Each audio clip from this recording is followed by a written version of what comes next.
Meus amigos, vamos entrar aqui, tanto no YouTube quanto no Instagram, na nossa live, que vai ter todas as sextas-feiras, que eu fiquei muito contente da última vez que a gente teve, porque, enfim, a interação é muito maior e a gente pode, enfim, conversar, bater papo e participar, porque é isso que eu acho mais interessante. Eu fiquei muito animado com a minha primeira live e a gente vai ter isso sempre aqui às sextas-feiras, como eu já tinha prometido a vocês. A gente vai também responder a perguntas, né? Vamos ter aqui um espaço de interação nosso, né? Que eu fico muito, muito contente, e não a coisa de um filme que é muito mais frio, etc., né? E então eu fiquei encantado com a possibilidade da live, da interação, e a gente vai ter a nossa primeira live hoje, como eu disse, no nosso canal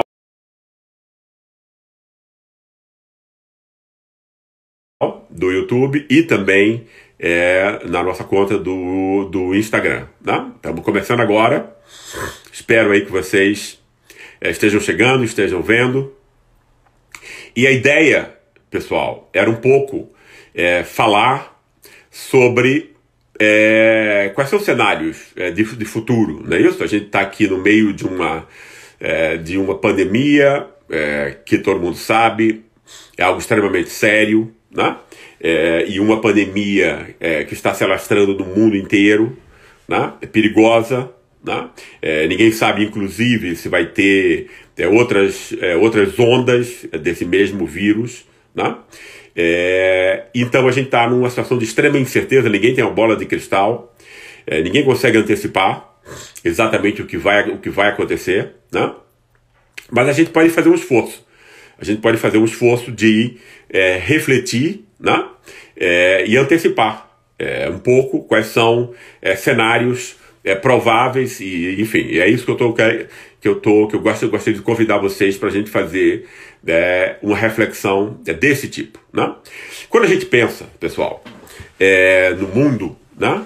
O mundo vai sair dessa pandemia, obviamente existem algumas mudanças. A gente não sabe exatamente o grau dessas mudanças, mas obviamente a China vai assumir um papel de preponderância. Isso tem a ver com vários fatores. Tem a ver com o fato de que a China é o grande produtor industrial do mundo, e que está mostrando como isso é um fator decisivo, especialmente para combater epidemias. A gente vê aí os Estados Unidos fazendo compras, os países brigando entre si para ter encomendas, não é isso? O seu povo morrendo, e só a China que produz máscaras, produz vende ventiladores, etc. Mas não são só ventiladores, no fundo todos os produtos da nossa vida, né? São produzidos em grande medida pela China, e os produtos de altíssima tecnologia pela Alemanha, né? São as duas grandes plataformas industriais do mundo, né? E os Estados Unidos estão perdendo poder relativo. A gente não sabe ainda em que medida isso vai acontecer, né? Mas obviamente o que os Estados Unidos montaram foi uma estrutura financeira, né? A moeda americana é a moeda principal, né?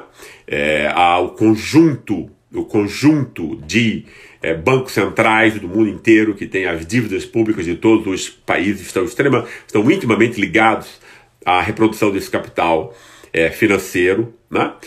No mundo inteiro, como vocês sabem, a corrupção do mundo inteiro é lavado por esses bancos, né?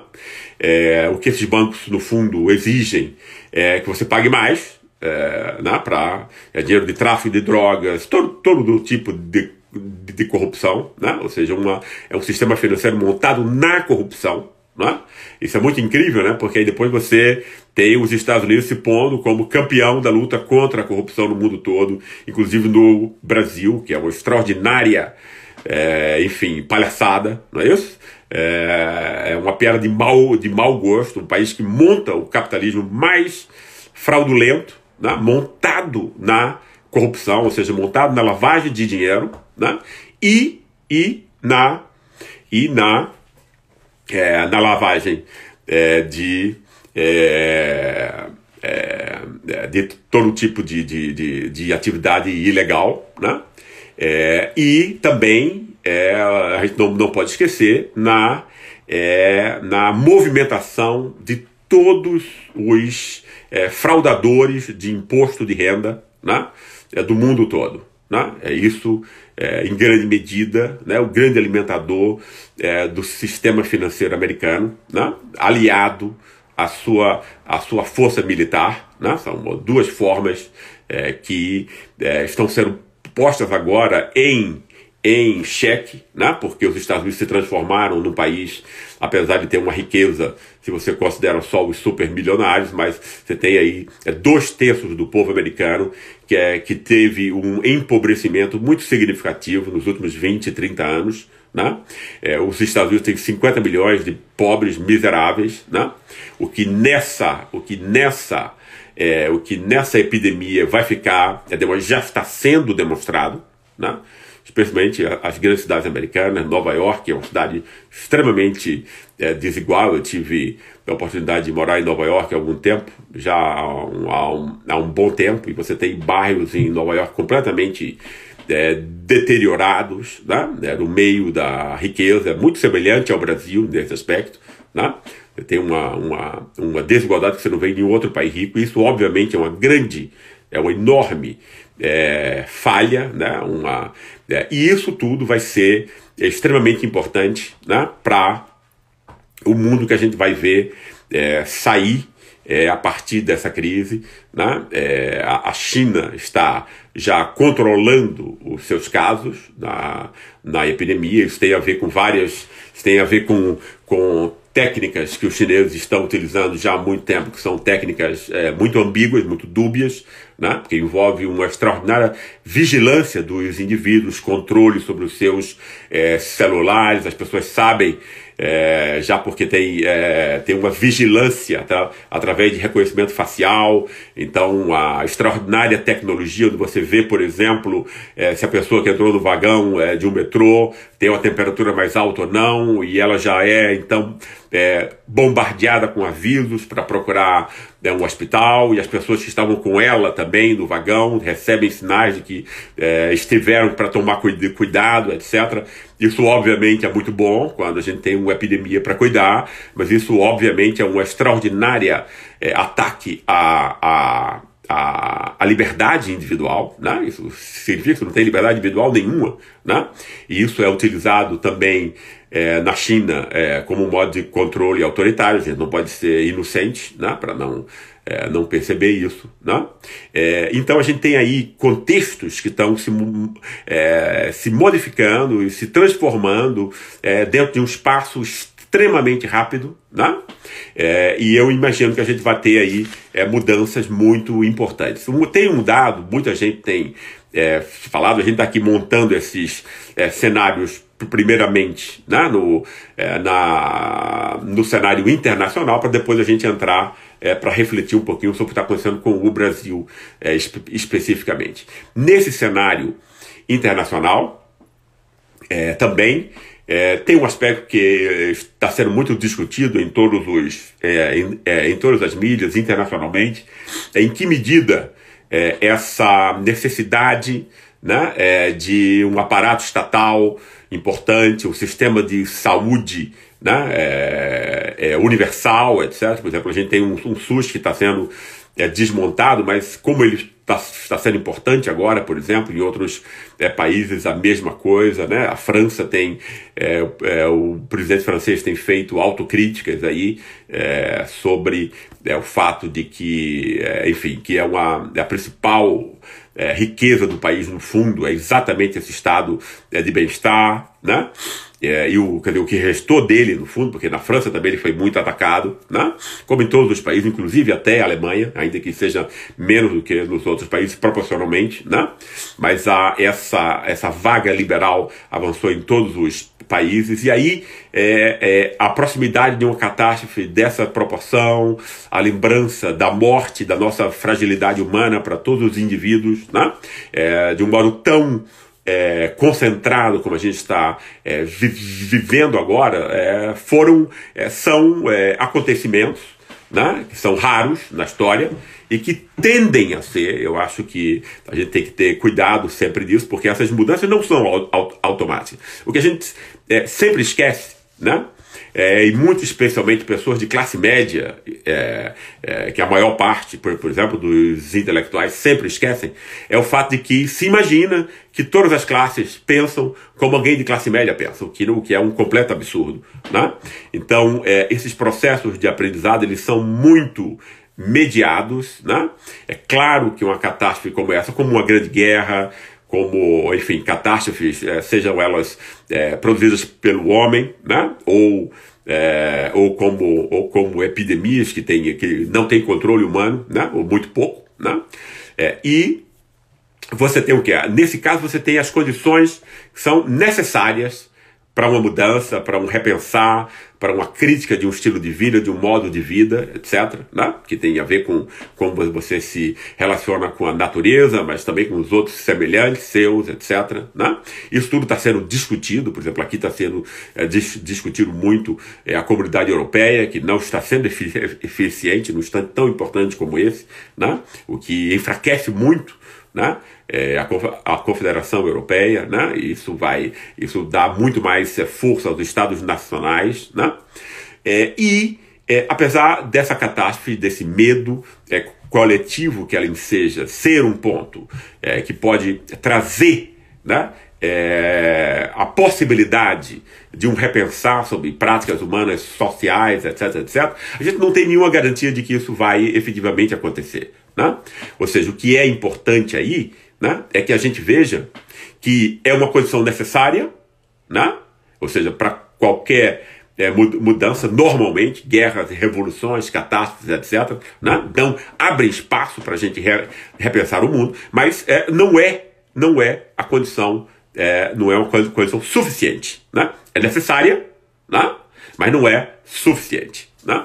Ou seja, o que é então que precisa acontecer mais, né? O que precisa acontecer mais é precisamente a formulação. Eu acho que isso está acontecendo de algum modo indutivamente, as pessoas estão discutindo isso em todas em todos os níveis, né, etc. É um pensamento novo, né? O que é que a gente vai pôr no lugar dessas coisas que se mostraram tão frágeis nesse instante fundamental, né? E como vai mudar as nossas vidas, né? Eu queria um pouco agora aproveitar esse mote e tentar passar para uma análise da sociedade brasileira. E aí depois eu já estou aí com 15 minutos de live, a gente vai, quer dizer, eu vou conversar um pouco ainda com vocês uns 15 minutos, e aí o restante a gente pode ter um bate-papo, né? A gente pode, a partir de questões que você formulem, quer dizer, pensar juntos coisas, né? É o que eu acho mais legal nas lives, é exatamente essa possibilidade, né? E o que está posto agora para a gente, né? Eu acabei de ver aqui uma pesquisa que a XP produziu, né? Sobre recente, né? Ou seja, que conta agora sobre que tem já os resultados pós-epidemia, né? E como a gente já esperava, houve um extraordinário aumento, né, das pessoas que têm o governo Bolsonaro como ruim e péssimo, né? Como nunca antes, ele nunca foi tão mal avaliado, né? E os seus níveis de aprovação desceram aí, baixaram pela primeira vez a faixa dos 30%, segundo a pesquisa, né? Ele está aí em torno de 26%, 27%, o que é uma notícia alvissareira, né? Ou seja, essa bolha bolsonarista está sendo chacoalhada de algum modo, né? E ele está perdendo credibilidade, né? O que eu acho extremamente importante nesse caso, porque obviamente Bolsonaro está apostando no pior, né? Ele imagina que você vai aí matar eventualmente milhões, né? No Brasil ele está contando que esses milhões vão ser pobres, vão ser pessoas já idosos que vão liberar a Previdência, esse tipo de raciocínio, né? Eu não consigo imaginar que Bolsonaro tem um outro tipo de cálculo que não esse tipo de cálculo que instrumentaliza inclusive a vida humana, né? E pensa em termos como é que ele vai poder utilizar isso depois de algum modo para sua própria vantagem, né? E aí eu acho obviamente que ele se engana profundamente, porque não vai haver, né, essa divisão de classes que ele está contando que vai acontecer, né? Ele está contando aí no fundo com o extraordinário racismo da sociedade brasileira, o racismo da elite brasileira, que ficou muito claro. Eu estava até conversando com um amigo aqui, pouco antes ele me lembrou essa ocasião em que Bolsonaro se encontrou com os grandes empresários brasileiros do setor financeiro, ou seja, o setor mais forte, que tem mais dinheiro no Brasil, né? Era uma reunião, acho que patrocinada pelo banco BTG Pactual, mas contava com todos os bancos, e ele respondendo a uma questão de uma das pessoas, como é que ele vai resolver o problema das favelas. E Bolsonaro disse que iria mandar helicópteros do Exército, né?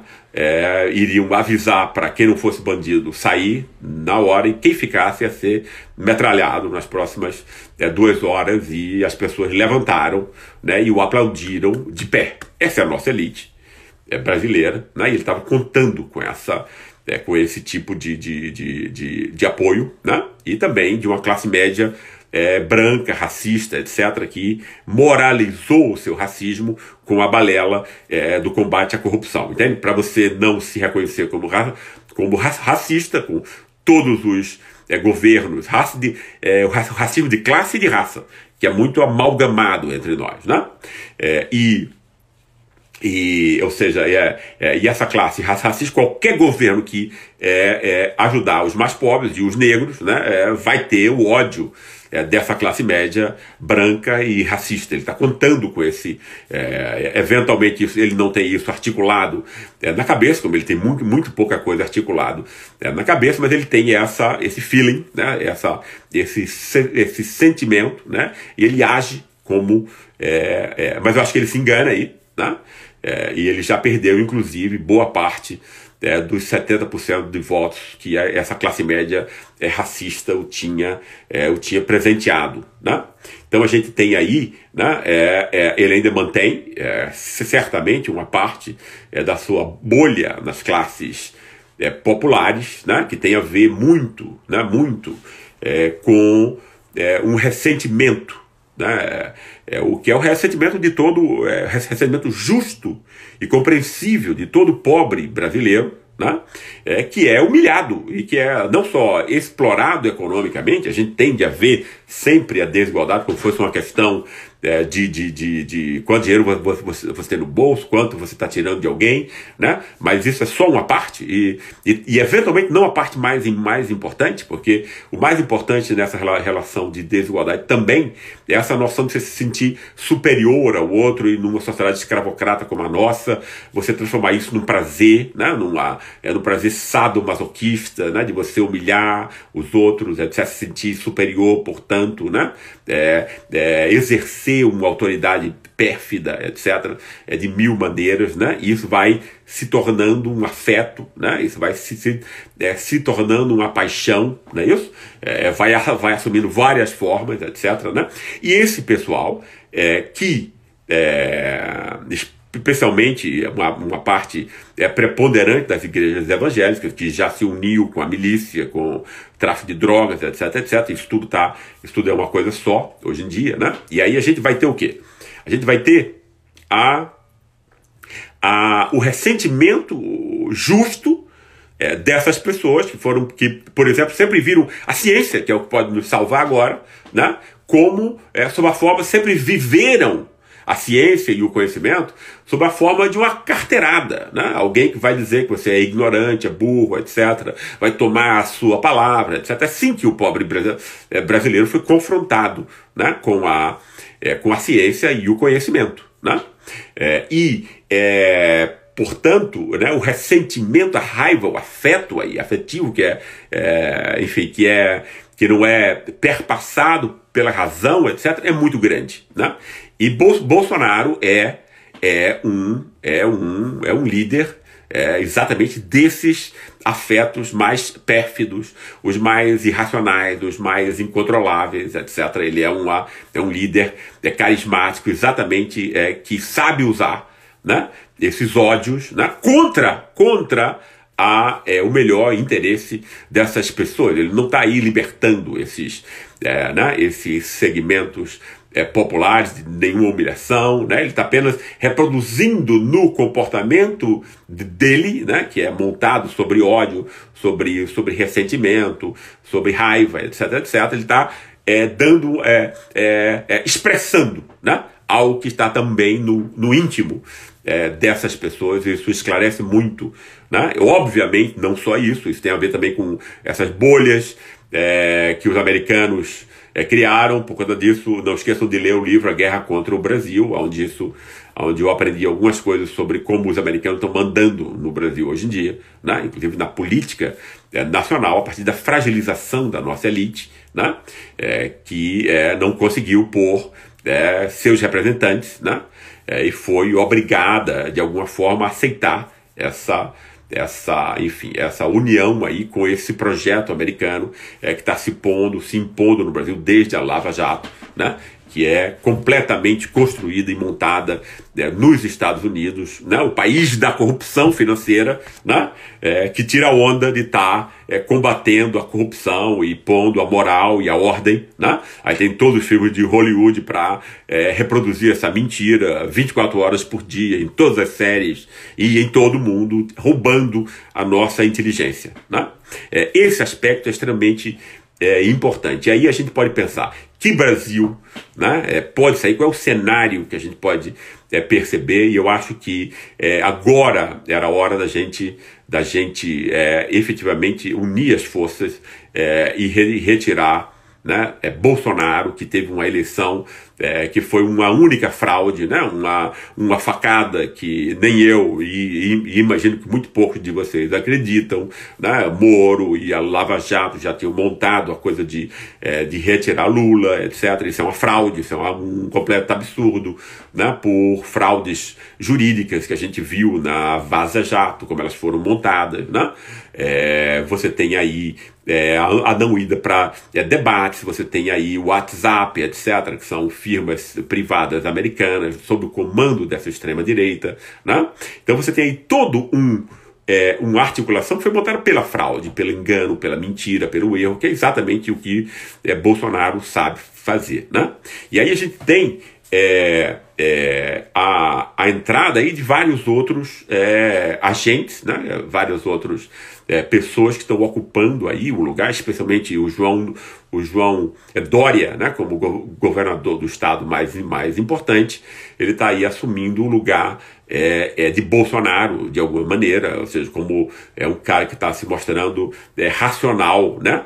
No comando dessa crise, porque é extremamente importante, pessoal. Não é só governadores ou o Congresso, né? Que pode atuar num instante como esse, mas num instante como esse você precisa de alguém que esteja do presidente da República, né? O executivo, ele é o representante dessa, né? Como o rei era, não é isso? Ele representa a nação como um todo, não os estados, né? Enfim, poderes que estão aí para serem para contrabalançar, né, a força do executivo enquanto tal, etc., né? Mas nessas ocasiões que é mais necessário você ter alguém, né, responsável, no comando do executivo, né, que possa ter um comportamento, uma atitude proativa, né, que possa consolar, dar esperança às pessoas e ao mesmo tempo, né, tomar as medidas que são importantes para garantir a vida. A gente não tem isso, a gente tem um vazio, né? Outras pessoas, enfim, tentando ocupar esse lugar, mas obviamente sem a mesma, né? Sem o mesmo controle do orçamento, sem a mesma articulação que só o executivo possui, etc. Então é muito importante, né? Porque essa crise vai continuar alguns meses. Eu acho que a única certeza que está se criando agora, o próprio João Dória disse, com muita sorte a gente em agosto, que é realmente com muita sorte, é uma previsão otimista, né? As pessoas estão contando com uma crise de 6 meses aí, pelo menos. Por exemplo, ela está só começando agora, né? E tudo indica que nenhum outro país vai dominar essa crise tão bem quanto a China o fez, né? Então a gente tem um caminho para isso aí, né? E essa situação pode ser avassaladora no Brasil, como ela pode ser, como ela já está sendo em países como o Equador, né? Não sei se vocês viram aí, mas enfim, teve no programa que eu participei ontem, aliás, indico para vocês, que é o programa O Fura Bolha, comigo, com o Eduardo Moreira, com o Fábio Panuzzi, o Florestan Fernandes, a Carla, do El País, ou seja, um time muito bom, né? A gente, o pessoal mostrou exatamente cenas em Guayaquil, que é a segunda maior cidade do Equador, com várias pessoas com corpos mortos, com cadáveres na rua, urubus vindo, quer dizer, uma cena terrível, né? Da pior ficção científica, e a gente vai ter, obviamente, quadros semelhantes no Brasil, se a gente não tiver agora, né, uma ação. E com o Bolsonaro a gente já viu que a gente não vai ter isso. O Bolsonaro joga no caos, né? Eu acho que ele não consegue outra coisa, né? Assim como o escorpião não consegue, né, atacar, mesmo que seja o animal que o está protegendo na água, ele chega e ele morre, mas ele joga o seu veneno, ele joga o seu ferrão, né? Bolsonaro é como o escorpião, né? Ele não consegue agir de um outro modo. Ele não consegue ter empatia, ele não consegue ter compreensão, ele não consegue ter solidariedade. É simplesmente impossível, né? Ninguém nunca viu isso, né?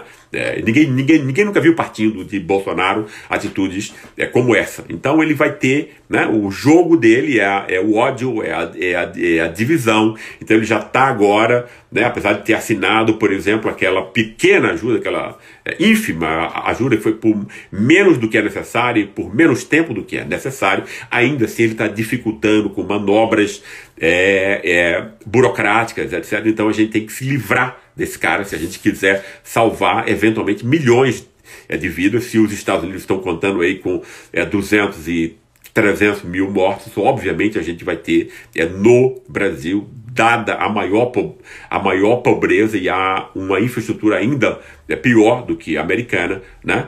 Um número muito maior de vítimas, o que é um completo absurdo. Isso é uma desgraça e uma tragédia histórica, né? Que só vai aumentar enquanto Bolsonaro estiver no poder, porque ele vai continuar, né? Ele vai continuar sabotando qualquer medida que seja de proteção, né? E aí a gente vê, né, pessoas já saindo do, quer dizer, o ministro da Saúde, o próprio Moro, etc. O pessoal já começando a se afastar dele, né? Ele está jogando basicamente no caos, né? Ele quer provocar caos, ele tem essa ideia obsessiva de um golpe, né? Isso tem a ver também com perspectivas racionais dele, ou seja, ele próprio e a família dele envolvida cada vez mais em assassinatos, em rachadinha, em tráfico de drogas, em todo tipo de crime, todo tipo de ilegalidade, dada seu amálgama com o esquema miliciano, né? Ele sabe que a única forma que ele pode escapar disso e continuar a sua carreira política numa radicalização, né? Enfim, seja como, quer dizer, obviamente eu duvido muito que ele tenha apoio do comando das Forças Armadas para isso. Ele nunca foi bem quisto no comando das Forças Armadas, mas ele tem aí o baixo, né, as baixas patentes do Exército, né, e uma boa parte das polícias militares armadas, né, com ele no Brasil, ou seja, é um sujeito altamente perigoso, né? Que se comporta como um chefe de quadrilha, né? E isso é o pior que a gente poderia ter nessa ocasião agora, né? E a gente está tendo, e o que a gente está vendo é que a política brasileira para os próximos anos vai estar sendo decidida agora, né? Agora a gente está vendo, né, quem são os candidatos, as pessoas todas estão vendo que a forma de combater a crise ou não, etc., vai montar, né, os perfis políticos, né, que vão ter chances aí com o jogo que vai acontecer a partir de agora. Ou seja, a gente está jogando o nosso futuro, né, nesses dias, né? E agora, pessoal, eu já ultrapassei um pouco o tempo que eu havia definido para mim mesmo de fala, que seria meia hora, e a gente pode agora conversar. Já estou recebendo aqui várias questões e a gente pode começar esse bate-papo, né, que é a parte sempre mais prazerosa para mim. Um instantinho, só tomar um pouquinho de água e a gente já começa com a leitura das questões. Temos aqui... tá. Ok. Vamos lá.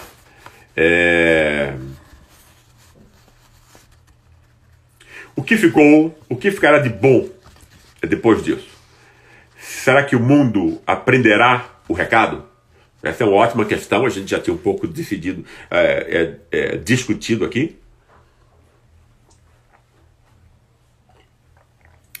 E eu acho que o ponto é esse, assim, quer dizer, essa crise, como todas as crises, ela é um ponto de inflexão, ou seja, então ela é uma oportunidade de mudança que é extremamente importante, né?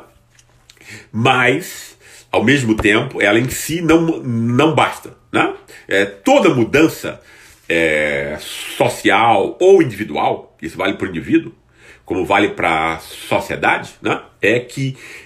Qualquer mudança tem a ver com o processo de aprendizado, né? E o processo de aprendizado envolve o quê? Envolve a crítica do passado, né? Então, essa pandemia, ela só pode ser a parteira de algo novo, de um mundo novo, né? Se houver o quê? Se houver um processo de aprendizado que vai começar com a crítica do mundo que a gente tinha, não é isso? Isso não é automático, né? Para alguns né? Para alguns eu puxa vida, obviamente, isso implica que você não pode, por exemplo, fragilizar o Estado, deixar tudo para o mercado, etc. Mas isso não está na cabeça de todas as pessoas. É isso que a gente tem que compreender, né? Quem é de classe média, né, e exercitou, teve o privilégio, né, de ter o exercício dessas faculdades reflexivas, acesso à informação, etc., imagina que isso é assim para todas as pessoas. Isso não é verdade, né? Então a gente tem que esse instante agora ele tem que envolver uma crítica que seja socializada, tornada comunitária, acessível às outras pessoas, né, para que a gente tenha uma mudança real.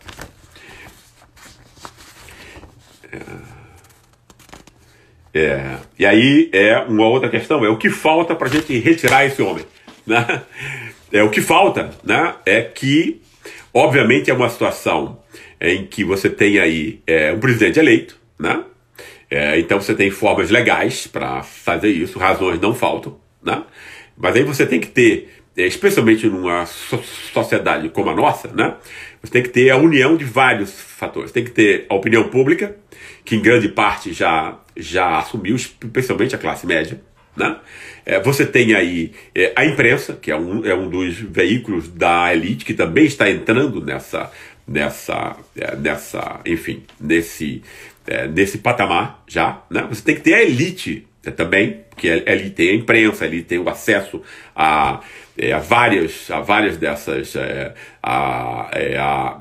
lideranças políticas. O Congresso é todo comprado, está no bolso dessa elite, etc, etc. Então a gente tem aí o Supremo Tribunal, etc, etc, né? Esse pessoal todo do Estado, né? Esse pessoal está na mão de quem tem dinheiro, né? Em grande medida. Então quem tem dinheiro tem que concordar com essa saída, senão a coisa não acontece, né? A não ser que haja uma revolta popular de grandes proporções, o que eu acho que não está na ordem do dia, né? Então a gente tem aí essa possibilidade. Eu acho, inclusive, que é uma das hipóteses que está sendo amadurecida, né? Obviamente, né? Porque aí você vê mesmo as elites percebem que com um cara tão imprevisível e irracional você não pode nem sequer fazer negócios, né? Os filhos completos imbecis que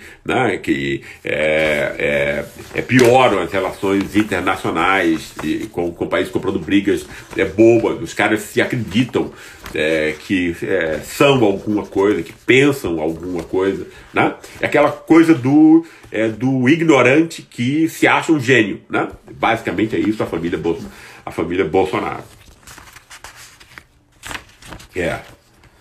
Isso é muito. O que será de nós nesse governo da maldade? Eu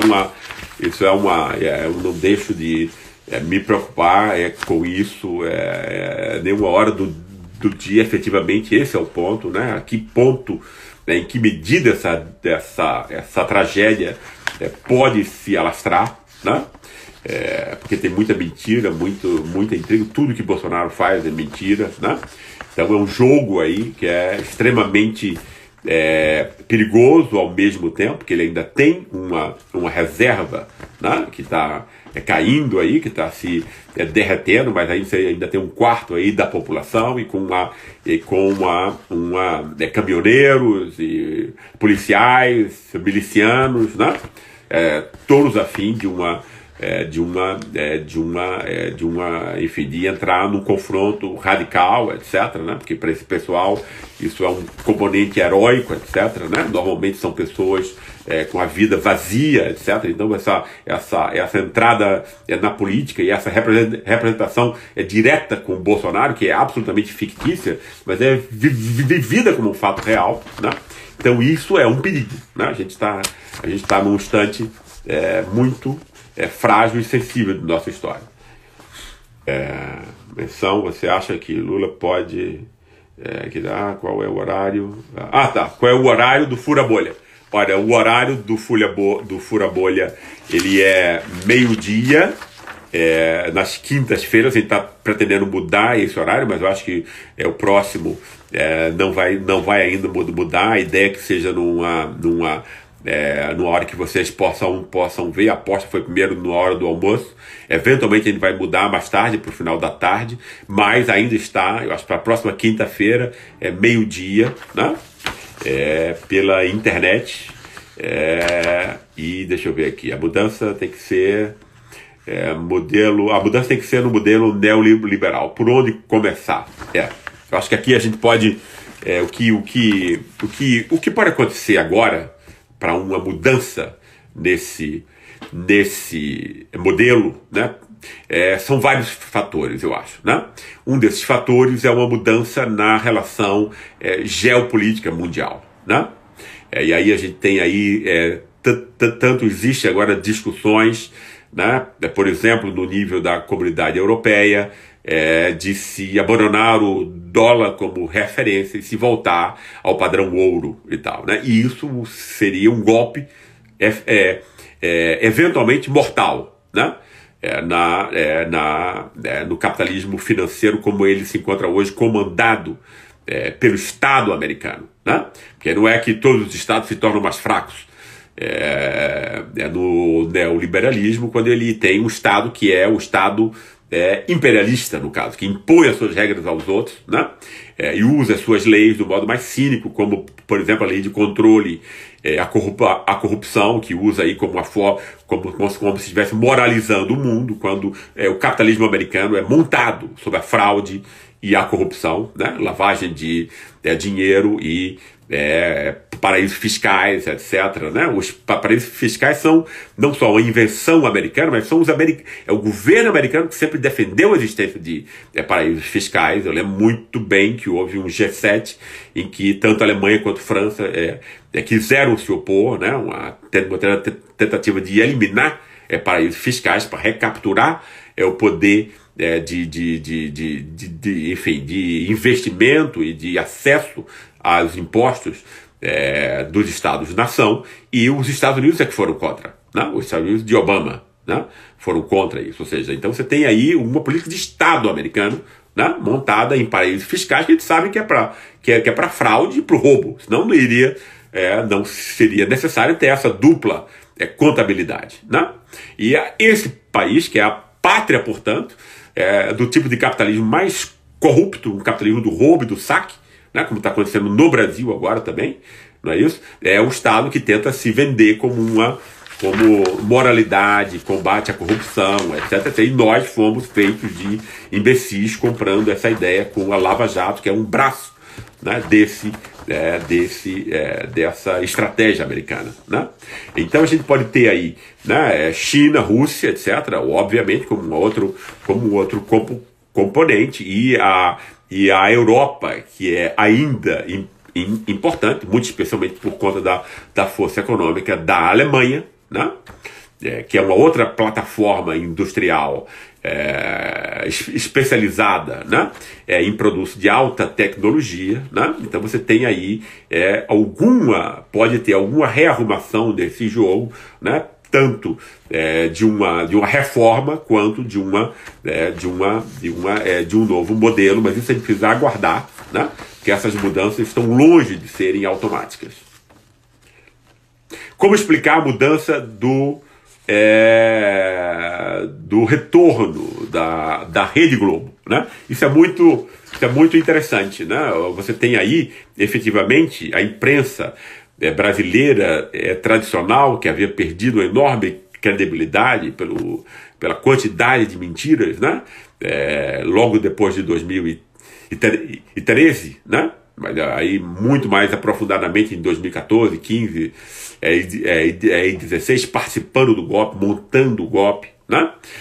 Entrando na política para manipular de um modo manipulativo, né? E que perdeu boa parte da sua audiência com isso. Mas aí você teve o quê? Você teve, a partir da eleição de Bolsonaro, né, uma mentira muito mais insidiosa ainda, né? Quer dizer, uma mentira que você não pode sequer ver, porque ela está em grupos de WhatsApp que são fechados, privados, funcionam como uma bolha, etc, etc, né? Então você tem aí uma seta envenenada, né, que foi dirigida à população brasileira como um todo, que não poderia ser desmentida e tudo, né? Isso criou o quê? Isso criou um espaço novamente, né, para que empresas como a Rede Globo pudessem entrar, né, agora, né? Porque aí você tem quer dizer, obviamente, a Globo é de direita, não é isso? Mas ela eventualmente ela não é fascista, de extrema direita, né? Nesse sentido bolsonariano, né? Montado com milícias, etc., montado na ilegalidade, né? Lavagem de dinheiro, como é esse esquema todo que está sendo montado. Agora os negócios da Globo têm a ver com essas coisas da elite brasileira tradicional, de você dominar o Estado, de você ter bons negócios a partir de relações, né, pessoais com políticos, etc. Isso pressupõe a continuidade do jogo democrático, etc. Né? Então você tem aí contradições importantes, né? Na forma, uma parte de uma elite do saque, obviamente, também, né? Mas essa elite tradicional, né? O que Bolsonaro representa é esse esgoto que vem de baixo para cima, né? De uma milícia se organizando a partir da opressão e da chantagem sobre os pobres e da contaminação do aparelho de Estado a partir de baixo, né? E tal, né? Que é mais violenta ainda. A gente tem que ter uma noção da gradação aí, né? Claro que nenhuma das duas coisas é boa, né? Mas você tem aí um comando que tem a ver com assassinato, né? O que marca a milícia e o seu poder, né, de persuasão tem a ver com o assassinato, né? Como acontece no Rio de Janeiro, o assassinato de políticos contrários, etc. Você simplesmente assassina o seu adversário político, etc., para resolver. Então, boa parte da elite brasileira, né, começa a perceber, né, o custo dessa associação com o bolsonarismo, né, e com o crime organizado. Porque é isso. Se associar com Bolsonaro é se associar com a milícia, com o crime organizado e com o assassinato profissional. E tem aqui uma boa notícia para vocês, não só o livro A Guerra contra o Brasil, onde esse esquema, né, desse bolsonarismo turbinado, né, que ele não podia se organizar do modo como ele se organizou, se não fosse a ajuda da extrema-direita americana, né? E esse é o tema do livro A Guerra contra o Brasil, mas eu acabei de receber aqui uma notícia da minha editora dizendo que o e-book da classe média está em promoção por R$ 9,99 na Amazon até amanhã, né? Isso é uma boa notícia aí para quem tenha interesses, para quem tenha interesse de ler o livro, que também toca nesse aspecto, especialmente sobre a classe média e como ela aderiu ao bolsonarismo naquela ocasião. Aqui tem como você avalia o judiciário brasileiro, que é a nossa última questão, né? O judiciário brasileiro. O judiciário é talvez o poder de Estado no Brasil. Alguns vão achar isso estranho, porque você sempre imagina, você teve toda a campanha de criminalizar a política. Eu não estou querendo dizer aqui que a política é santa, ela é obviamente corrupta, ela foi montada, a política no Brasil ela é corrupta porque ela foi montada pelo mercado para ser comprada pelo mercado. É por isso que a política é corrupta entre nós, né? Agora, os graus de corrupção do judiciário são difíceis de serem batidos. Isso obviamente não abrange, como em nenhum lugar, como em nenhuma dimensão da vida, todas as pessoas, a totalidade das pessoas. Eu conheço, inclusive, vários juízes que são meus amigos, pessoas que eu tenho uma maior admiração. Você tem no Supremo Tribunal pessoas de extraordinária competência e decência, etc, etc. Não é isso? Mas você tem uma grande medida do judiciário brasileiro. Isso tem simplesmente a ver com a história do judiciário no Brasil. A história do judiciário no Brasil sempre foi uma história de quê? De legalizar o saque e a violência das elites, né?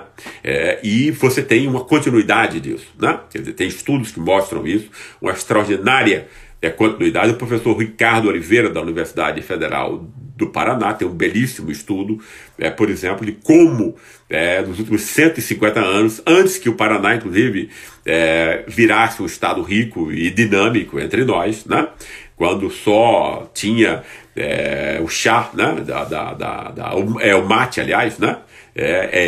Ainda nessa época, né, um estado pobre, etc., né, tinha o quê? Tinha famílias que, desde essa época, dominam o judiciário do estado do Paraná. Isso, obviamente, não é um caso único no Paraná. Isso se reproduz em todo o Brasil. Aquilo que aconteceu com o Deltan Dallagnol, ou seja, ele tinha que ter 2 anos de experiência, mas aquilo foi montado, né? Teve um jogo lá que ele terminou passando. Isso é um esquema que é feito no judiciário brasileiro, né, que não se deixa, né, que quebrar simplesmente pela prática do concurso, né? Você tem aí, né, todo um judiciário que é montado na raiva do pobre, na raiva do negro, né? Pessoas que adoram pôr pobre negro na cadeia, não é isso? Né? De culpar a vítima, né? Etc. Não é isso? Quando quem é ladrão e quem é criminoso entre nós é a nossa elite, né? E tal, né? Então você tem aí, né? Quer dizer, historicamente, né, desde o século XIX, o que o judiciário brasileiro faz, né, e sempre fez, por exemplo, legitimar, né, a posse de terras, né, que tem a ver com a expulsão do poceiro e a morte do poceiro e de sua família, né? Então é o cara que vai legalizar assassinatos e roubos, né? Essa é a tradição, né?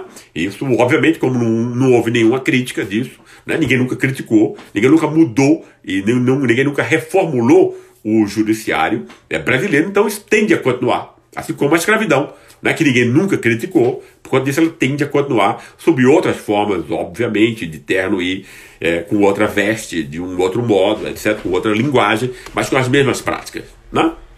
Tenho aqui Exato. E eu vou também, a partir da próxima live, enfim, dar algumas dicas também. No final eu não preparei isso hoje, mas nas outras vezes a gente vai também dar dicas aqui de documentário, filmes, livros, etc., né, que eu eventualmente esteja conhecendo, lendo, e que a gente tenha aqui um bate-papo que seja, enfim, o mais legal e o mais vivo possível, né? Pessoal, a gente está encerrando.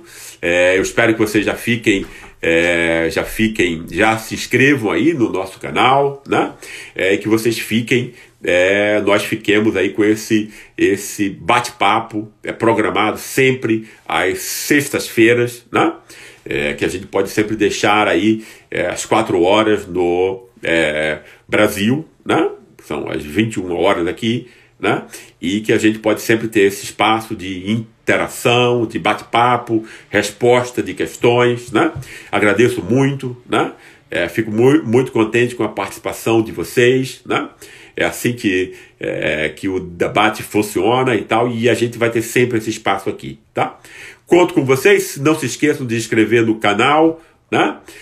Também assistam esse nosso programa Fura Bolha, que é a quinta-feira, 12 horas, que está muito bom, discussões muito interessantes, uma cobertura muito boa e muito crítica do que está acontecendo no mundo e no Brasil, e que nós vamos também fazer a mesma coisa aqui dentro desse nosso espaço. Um grande prazer estar aqui com vocês, ter essa oportunidade, né? Tenham um ótimo final de semana, um grande abraço a vocês. Até mais.